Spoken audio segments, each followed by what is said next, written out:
What's up guys, James here, back again with RMU Studios, bringing you the 5th episode of my series of OLEDs Online video guides and tutorials.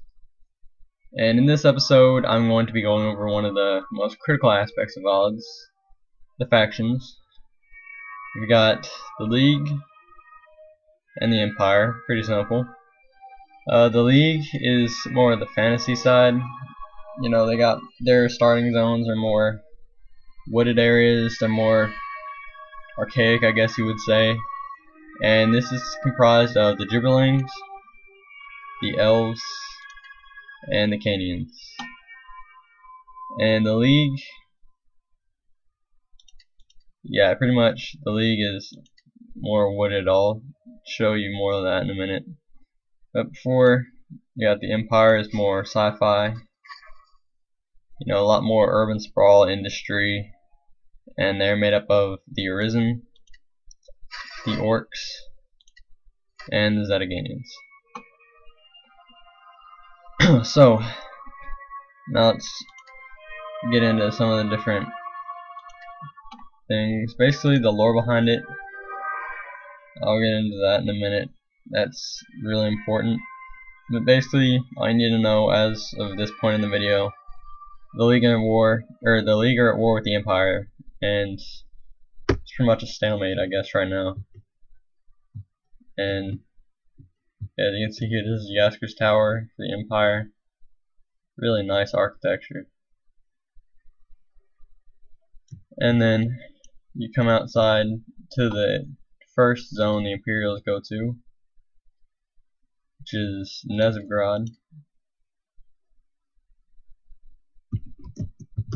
And like I said, industry, urban sprawl, you know, classic Soviet Russia. And what's really cool, what they added in the last patch, they now have, instead of having just constant music playing, they have, I can't find it right now, yeah, there it is. They have little loud phone speakers everywhere. But then for the Empire you got like this, the Imperial OLED is called IGH, something like that. So then you've got, you know, pretty barren steppe kind of OLED, a little bit of desert in the Dead Sea. You know, not the most attractive place, but it's nice. It's almost a steampunk kind of look, which is pretty cool.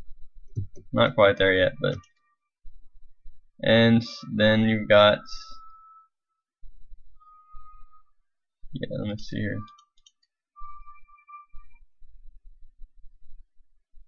Yeah, like I said, pretty barren steppe. Not the most attractive place. But once you've been playing here for a while, it kind of grows on you. Alright, and now to the League side.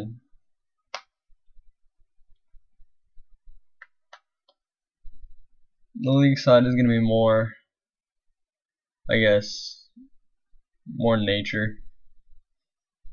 Their city's not quite as big, quite as, you know, bustling.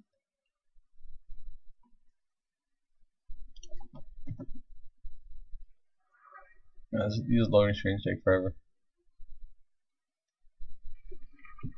But let's get back to the League. If I can find the portal.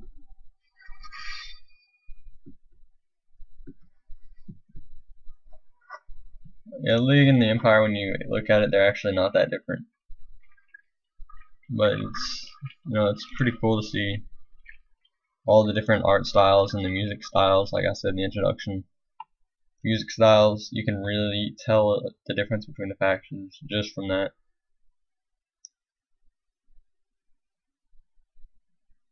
And now we've got Novograd, the League main city. We've got Aidness's Tower, which, you know, not as big as Yasu's Tower, not as much stuff.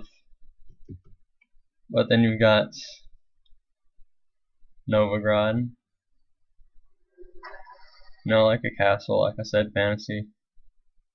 And yeah, still under construction from the lore. I'll get more into that again. And then they've got, instead of having the massive sprawling districts of Nezhgrad, you've got the Trade District, the Gibberling District, and the Elven District. But, as you can see, it's not nearly big enough to warrant an entire 13, 14 levels here. So if you come over here, you'll end up in Lightwood, which is, I guess you would say, the league's true starting zone after the actual starting zone of Evermead Isle. And as you can see, Dense Forest, complete opposite of the Empire. But anyway, back to the lore. Basically, the League pretty much kicked the Zataganians out into the desert where they were found by Nezub, built up a city, basic stuff. It's actually pretty complicated, so I'll let you guys look into that on your own. I don't have time to go through it here and go through the Empire's entire life story. But yeah, factions aren't that different, other than maybe kinds of astral ships you'll get. Kenyan or League ships are wooden, more classic ship. If I could talk right, more classic ships, like wood hulls, stuff like that. The Empire is, in my opinion, the better looking ones. Steel, like a modern day ship, maybe not as streamlined or something like that. And then once you get past about level 21, 22, and you get out of the zones, except for a few quests in the different camps, for the most part you'll be dealing with neutral factions. So you'll be going, if you make an Empire character, like this Empire character, this League character, they have exactly the same quests. Only difference is, lower game, all the end game is the exact same. But yeah, when you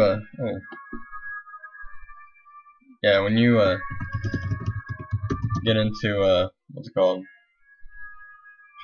Yeah, when you start odds off, you want to make sure you pick the faction that you want, because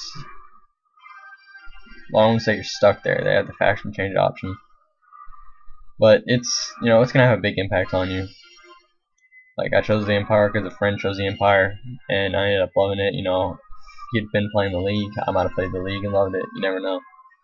You just gotta make a character on both sides, see it, try it out, or figure out what class you want to play, and then look at the races, because racials have a huge part in figuring out what class you're gonna choose. But yeah, not that much different actually. In the end, no, I'm not gonna spoil anything for you guys. But yeah, that's pretty much all there is. I thought this was gonna be more complicated than it was. I guess not. So again, yeah, even here you can notice the difference. You got the more steel urban look compared to pretty much exactly the upper room of Aidness's tower with that painting. But that's about it. Yeah,